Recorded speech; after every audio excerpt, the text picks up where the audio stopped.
Hello and welcome to P2P Live. I'm Shannon Barlow, Managing Director of Frog Recruitment, the New Zealand arm of people2people. So I've stepped in today while Mark Smith enjoys a well-deserved holiday and the Kiwi team is going to take over the show. So in our numbers section today, I'll go over some of the key employment trends from the census. We'll check out some of the hot jobs P2P has to offer across Australia. And Kirsty Henegan from our Auckland office will talk about how to get the most out of your working holiday experience. And then we'll finish off with our Twitter polls. So let's have a look at the numbers.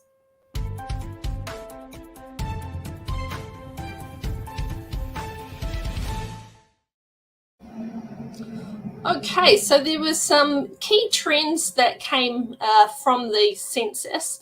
The first one there is that 4 industries make up a whopping 40% of the workforce. So there's a healthcare with 15% by itself, retail, construction, and education. Looking at that big healthcare number, there was 19% growth in the number of registered nurses. So I think Australia could definitely teach New Zealand a thing or two there as we're struggling within our healthcare sector and particularly for nurses. And I wonder what proportion of that growth is actually Kiwi nurses who have moved over from NZ. So I think definitely Australia has the one up in that particular talent battle. The second trend was that hospitality is the most youthful, well, it might be useful as well, most youthful industry. So not a big surprise there, but 45% of workers within accommodation and food services are under 25 years. So, and I guess that makes sense when you think of people going into that industry or perhaps on working holidays as well. Another trend, number 3, women are driving the education sector. So women make up 98% of early childhood teachers, 85% of primary school and 62% of secondary school teachers. Now, the bad news is, unfortunately, despite that dominance in the sector, they're still paid less than men with an average income of $200 less. That's per week. Number 4, more than half of Australians have a qualification. So this has, they've seen a 20% increase since 2016.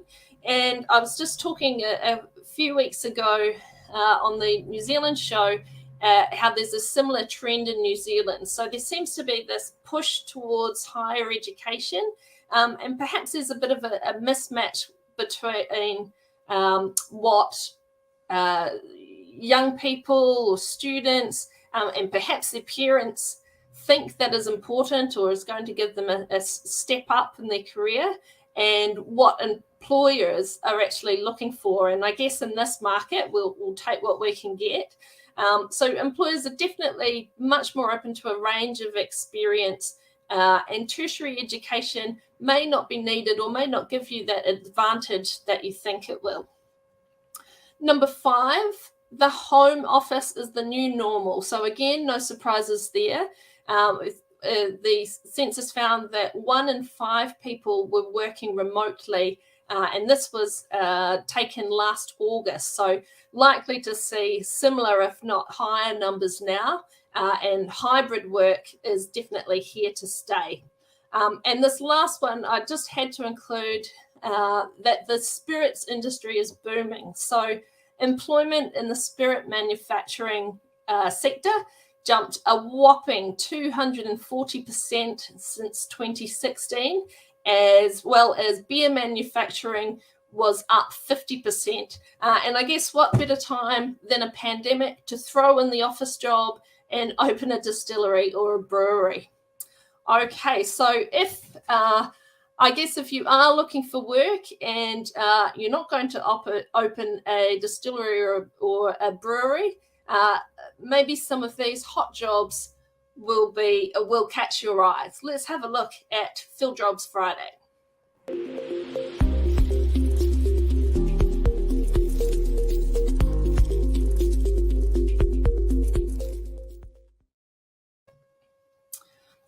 next up, we have a Queensland-based role, a payroll officer, offering a competitive salary. So this one reports directly into the payroll manager and has a range of different responsibilities, including setup of new employees, maintaining those changes to payroll information, as well as end-to-end payroll processing. And that will be really important that you've had that experience in the full function of payroll and have a good understanding of payroll legislation as well. If you're interested in that role, contact Josephine Ting in our Brisbane office. Okay, next up, customer care team support. So this is a temporary role based in Sydney. And this one, you'll be the main support to a sales and product team. And looking at queries coming through from customers, as well as being that in-between person for the organization as well. To be successful for this role, you will have a strong admin and customer service background. And if you have had experience within the health or medical space as well, that will be an advantage. For this one, contact Lauren Murray from the Sydney team. And our third role, another Sydney-based role, temp position, offering a range from $40 to $56 per hour for a procurement manager. For this one, particularly, they're looking at supporting the business through their contracts, including developing sourcing strategies as well. For this, you do need experience within the government sector and to have solid experience in negotiating contract terms and conditions. If you're interested in this role, get in touch with Sarah Canning. Okay, and then let's go through to our featured job for the week.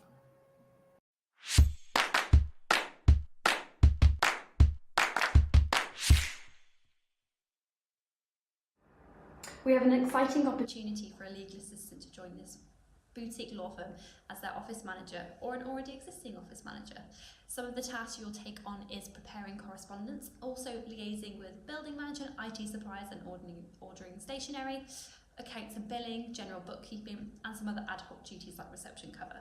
The ideal candidate will have previous experience working as a legal assistant, previous experience with accounts and billing, and also previous experience with as an office manager is desirable, but to have a proactive and self-sufficient interest in office management. But what's in it for you? Be a part of a close-knit collaborative team who support one each other. The role is open to 4 or 5 days a week with work from home flexibility and a great work-life balance. If this sounds like the role for you, please get in touch.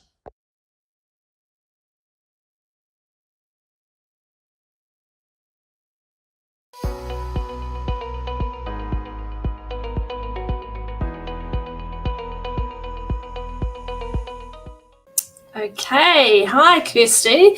As I was saying earlier, we're starting to see some of the working holiday makers come back, and it's really exciting, isn't it? It's been a while since we've been able to walk through the door first place, but since we've seen them coming through. So what are you going to tell us about today? Yeah, I think I just wanted to go through, yes, it is really exciting to finally see people coming back in on working holiday visas. But yeah, I think I wanted to go through just in terms of when you are coming over, kind of what to expect. I think obviously depending on what you're looking for, whether you're looking for the like a short-term thing, a lot of people are doing their OE because they want an OE, so they want to take a step back from the career and just do some short-term contracts while they travel around New Zealand.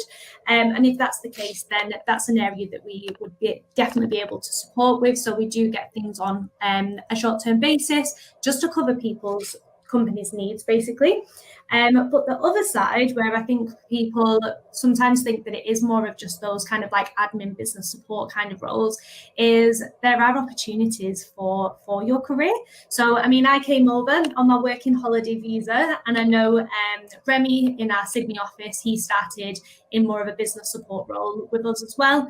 And there's been that opportunity there for him to move into a marketing manager position, and then for myself as a senior consultant. So if you are coming over and you're thinking that you might want to stay, then there are opportunities within businesses that may start off as a temp opportunity. It might not start in the role that you're thinking that you want to lead into. But once you get into a business and they see what you can do, there's opportunities to move around and grab that role that you are looking for.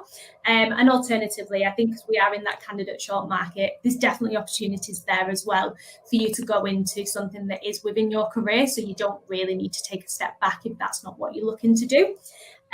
So yeah, I think that was one of the main kind of things that I wanted to discuss. And then I know we've got Kaylee starting with us in a couple of weeks, and a couple of questions she's been asking is around locations. So it's always good to have a bit of a look at the locations and maybe some of the roles that are within that area, how you'd be able to travel, transport links, that kind of thing, just so that you know that you are actually going to be able to make it, and that you're not moving into the middle of somewhere. Yeah, it's definitely really important to do research, but also to, ask those questions that the rest of us who are living here already take for granted. And, you know the places where to live and where to avoid, and which ones are a nightmare for public transport, all those little things. So make sure that you're asking those questions and can really work out the logistics as well. I think that's a good point that you made, that starting a working holiday can have humble beginnings, but it can turn into a really great career in a lot of cases. So you mentioned Remy. I know he loves to say how he started out in a data entry role. Yeah. I do have to protest and say it was always more than just data entry, but it's about seizing those opportunities as well, and you can a lot of the time you can turn it into something more substantial. So some great reasons to get on board. So if there are working holiday makers or people contemplating that, how should they get in touch with you to find out a little bit more and to, scope out what temp opportunities are available? Yeah, definitely. So I think if you do want to get in contact with me, then my details are shown below. So I personally look after the Auckland branch, but if you do want to get in contact with anyone else from our team, then there's numbers that are going to be shown below there as well. But yeah, happy to have a chat around if you are looking for something short term, or if you are looking for that next step in your career. Beautiful.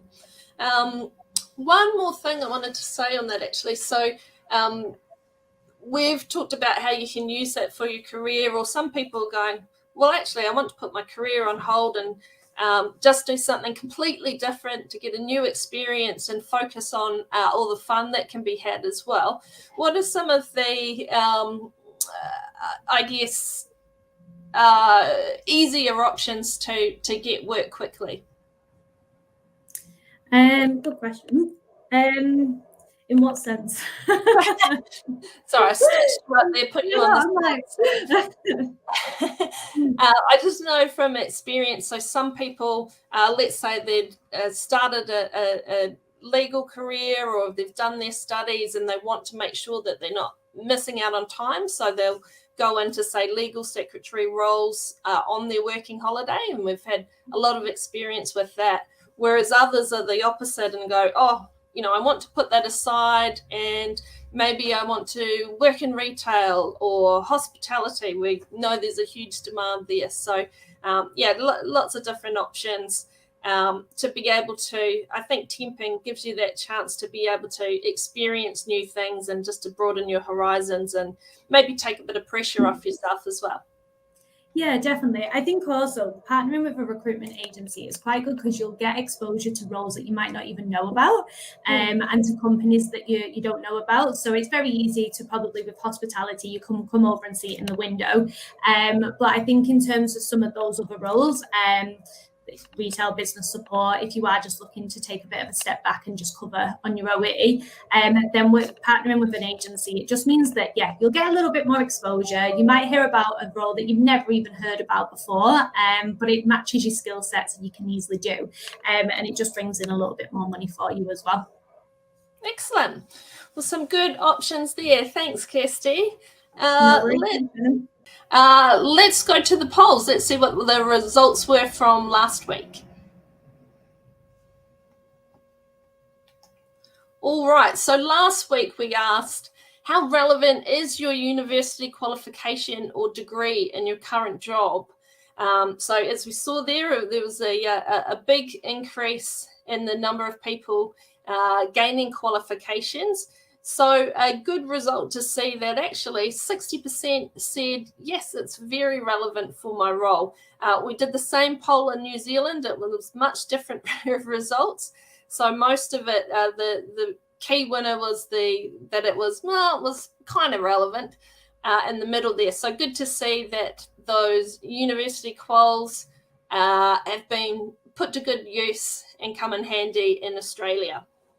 Okay, so let's go through and see what we're asking this week. Are you considering a move overseas to work in 2023? So I know that for some of you, you will have been eagerly awaiting for the borders to reopen and to get out and about and explore the world. So I'm sure there'll be a big percentage in that yes option, but we'll wait to see what the results are next week. Well, that is it for today. I hope you didn't mind the Kiwis coming in and taking over too much this week. You will have Mark Smith back again as usual. But thanks for joining us and see you next time.